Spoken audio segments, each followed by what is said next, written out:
Hey guys, today we're going to be taking a look at the Masters of the Universe core line Skeletor figure. Do have a couple other variants here, so keep an eye out for some upcoming videos and we'll take a look. Let's get him off the stand and take a closer look. Alright, so it's the same classic packaging that we're used to for this line. They've been pretty consistent. Great view of the figure and included accessories. On the back, that awesome artwork. Up close to that for you. Alright, let's get him out of the package so we can take a better look here.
Taking a look at the articulation, starting at the head here, we have, looks like full rotation, swivel of the head, can look down a little bit, not up a whole lot. Looks like due to this is kind of a harder, well, it's like a softer rubbery plastic, but it is rigid enough to limit movement there.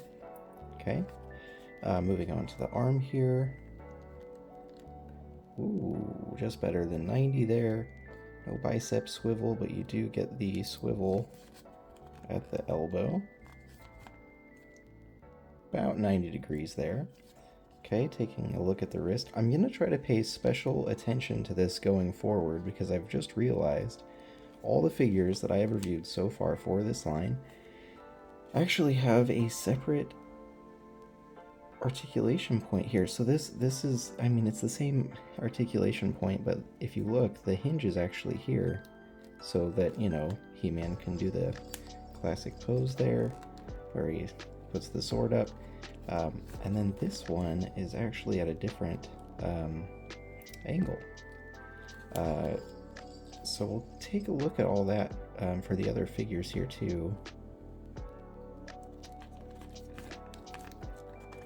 Torso, we got that standard swivel all the way around. Leg, let's see. I try to keep these kind of in line so you can see if they can kick forward without having to swing the leg out. Nice, okay, pretty good range there. Coming back, kind of a hard stop there. Okay, and then out to the side. Wow, could probably do the splits here. Okay. Looking at the knee, you've got the full swivel. Call that 90, just about, for the knee. And as usual, we do not have anything going on in the ankle there. Moving on to paint here. I do want to note, it is kind of hard to see, but they have painted the eyes red in there. And there is a nice wash on the skull here. Didn't see any other paint going on up here. This is painted red on there, kind of metallic. Camera picks that up pretty well.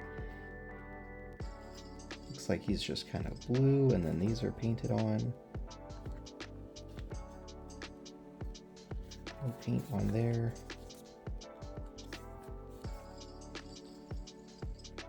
Looks like the boots are painted on. Okay.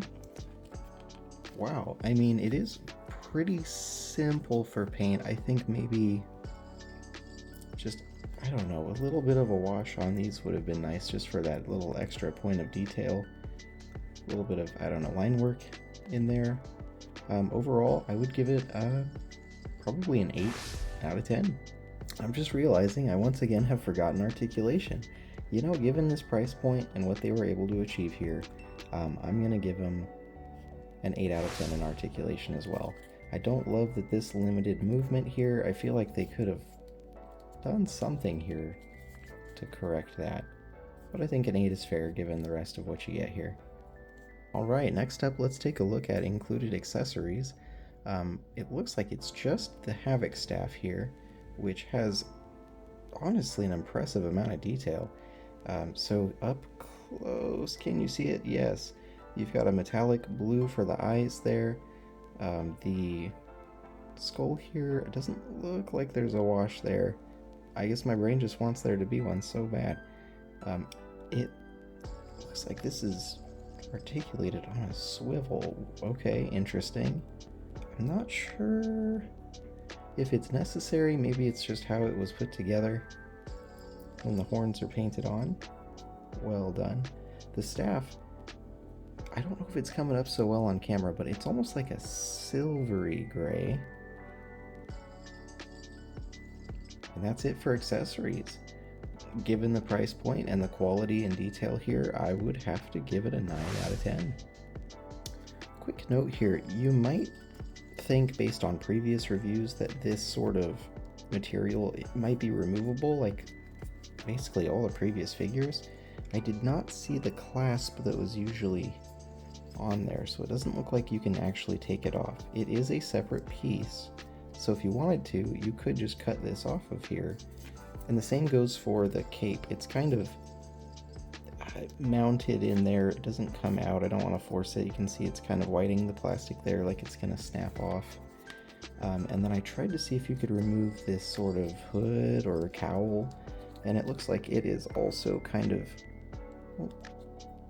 fused to the skull in there.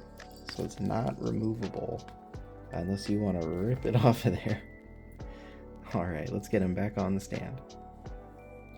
Alright, back on the stand. So given the articulation, price point, the paint they did include here, and the included accessory, overall I'd have to give it a solid 9 out of 10.